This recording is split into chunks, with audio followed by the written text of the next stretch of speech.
1995 से बरसात के साथ डेब्यू करने के बाद से ही बॉबी देओल फैंस के दिलों की धड़कन बन गए थे। लेकिन अब जिस तरह की भूमिकाएं निभाई जा रही हैं वो सराहनीय है। आश्रम में उन्होंने जो किरदार निभाए उसमें एक एक्टर के रूप में उनके लिए एक पूरा कर्व दिखाई देता है और लव हॉस्टल के साथ उन्होंने अपनी मूवी बार को और ऊंचा कर दिया है। अभिनेता से जब उनकी प्रशंसा के बारे में पूछा गया तो वो कहते हैं, क्या आप विश्वास कर सकते हैं कि मुझे नेगेटिव रोल निभाने के लिए सबसे अधिक सराहना मिली है, लेकिन एक अभिनेता होने का सबसे अच्छा हिस्सा ऐसी भूमिकाओं को जीना ही है जो आप नहीं हैं। बॉबी देओल ने कहा, जब मैं आश्रम में अपना किरदार निभा रहा था तो मैंने उन भावनाओं को बाहर निकाल दिया। मैं लोगों को दूसरे लोगों के साथ व्यवहार करते देखता हूँ। जब ये ऐसा करते हैं और जब आप शो कर रहे होते हैं तो आप उसका सपोर्ट सिस्टम के रूप में उपयोग कर सकते हैं। हम इंसान हैं, हम परफेक्ट इंसान नहीं हैं। हम स्वार्थी, ईर्ष्या करने वाले अहंकारी हैं और जो हमें बेहतर बनाता है वो है जब आप उन भावनाओं को काबू करते हैं। लव हॉस्टल में भी खंजर तो मैं नहीं, मैं प्यार का सम्मान करता हूँ, लेकिन ये मजेदार हिस्सा है और सभी सराहना मिलने से मैं बहुत खुश हूँ। अभिनेता के पास प्रोजेक्ट्स का एक दिलचस्प लाइनअप भी है दोस्तों।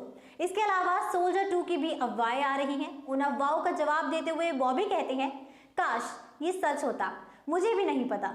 आगे वो कहते हैं, मैं संदीप रेड्डी वांगा द्वारा डायरेक्टेड एनिमल नामक एक फिल्म कर रहा हूँ। मैं पहली बार रणबीर और परिणीति के साथ काम कर रहा हूँ और फिर से अनिल कपूर के साथ भी काम कर रहा हूँ और इसलिए मैं काफी ज्यादा एक्साइटेड भी हूँ।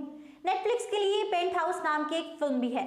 इसका डायरेक्शन अब्बास मस्तान करने वाले हैं। बॉबी देओल ने कहा कि मुझे नहीं पता कि कब रिलीज होगी और फिर अपने 2 भी है। अब सोल्जर 2 बॉलीवुड हंगामा द्वारा 18 अक्टूबर 2006 में बॉलीवुड में सीक्वल तेजी से गति पकड़ रहे थे। सड़क के साथ टिप्स के रमेश और कुमार तौरानी ने टाइटल्स की एक सीरीज दर्ज की थी जो क्लियर संकेत देते हैं कि टिप्स भी सीक्वल की योजना बना रही हैं।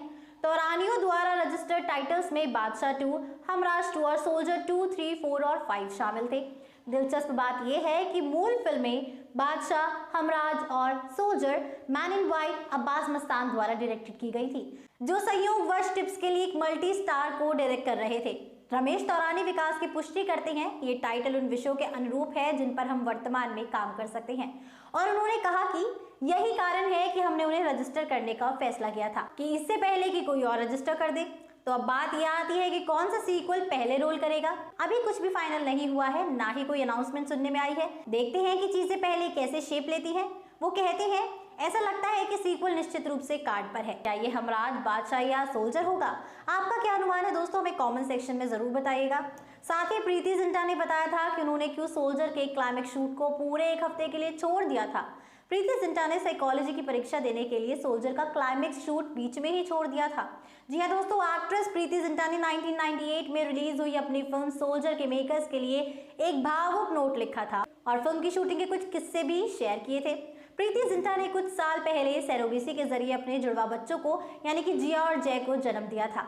अभिनेता अमेरिका में जीन गुड एनफ के साथ अपने विवाहित जीवन का आनंद ले रही हैं। हालांकि एक्ट्रेस बॉलीवुड से काफी दूर है, लेकिन वो सोशल मीडिया के माध्यम से चीजों के लूप में रहने का एक बिंदु बनाती हैं। कुछ समय पहले ही अपने जुड़वा बच्चों का पहला जन्मदिन मनाने के बाद प्रीति ने सोशल मीडिया पर अतीत की कुछ बातें साझा की थी। अपनी फिल्म सोल्जर से एक वीडियो पोस्ट करते हुए अभिनेत्री ने उस समय की यादें ताजा की थी जब उन्होंने फिल्म के क्लाइमेक्स शूट को 1 सप्ताह के लिए छोड़ दिया था। प्रीति जिंटा ने बताया कि क्यों उन्होंने सोल्जर के क्लाइमेक्स शॉट को पूरे 1 हफ्ते के लिए छोड़ दिया था। अपने सह कलाकार सोल्जर बॉबी देओल और फिल्म के डायरेक्टर और प्रोड्यूसर को धन्यवाद देते हुए वीडियो को उन्होंने शेयर किया है और ये कहा था, सोल्जर मेरी दूसरी रिलीज फिल्म थी, लेकिन पहली फिल्म जिसे मैंने साइन किया था। मैं इतना ज्यादा कंफ्यूज थी कि एक नाम से 2 डायरेक्टर्स के साथ काम कर रही हूँ। मुझे कभी लड़खड़ाने नहीं देने के लिए धन्यवाद अब्बास भाई और मस्तान भाई। इस अवसर के लिए रमेश जी और राजस्थान में क्लाइमेक्स शूट करने के दौरान मेरी साइकोलॉजी की परीक्षा देने के लिए 1 सप्ताह से अधिक समय तक सेट छोड़ने के लिए, मुझसे परेशान ना होने के लिए धन्यवाद। आपके होने के लिए और मुझे फिल्मों में लाने के लिए धन्यवाद। बॉबी धन्यवाद ऑस्ट्रेलिया, न्यूजीलैंड और राजस्थान शेड्यूल के दौरान पूरी कास्ट और क्रू को खूब मस्ती कराने के लिए। मैं आपको हमेशा सरोज जी मिस करूंगी क्योंकि आपने मुझे हीरोइन बनना सिखाया था। इस सब के लिए आप सभी का बहुत बहुत धन्यवाद। दोस्तों, क्या आप जानते हैं कि अभिनेता अमरीश पुरी और गुलशन ग्रोवर को भी ये फिल्म में साइन किया गया था, लेकिन बाद में उन्हें बाहर होना पड़ा था और केवल ये मान सकते हैं कि उन्हें शुरुआत में फिल्म में नेगेटिव रोल निभाने के लिए ही साइन किया गया था। सोल्जर बॉबी देओल के फिल्म डायरेक्टर अब्बास मस्तान के साथ पहली फिल्म थी। इसकी सफलता के बाद उन्होंने अजनबी, हमराज, नकाब और प्लेयर्स जैसी कई फिल्मों में साथ काम किया था। दोस्तों अब देखते हैं कि मेकर्स हमारे लिए सोल्जर 2 कब तक लेकर आते हैं। तो इसी के साथ मैं अनुष्का त्यागी लेती हूँ आपसे इजाजत। बने रहिए और देखते रहिए बॉलीग्राज स्टूडियोज को।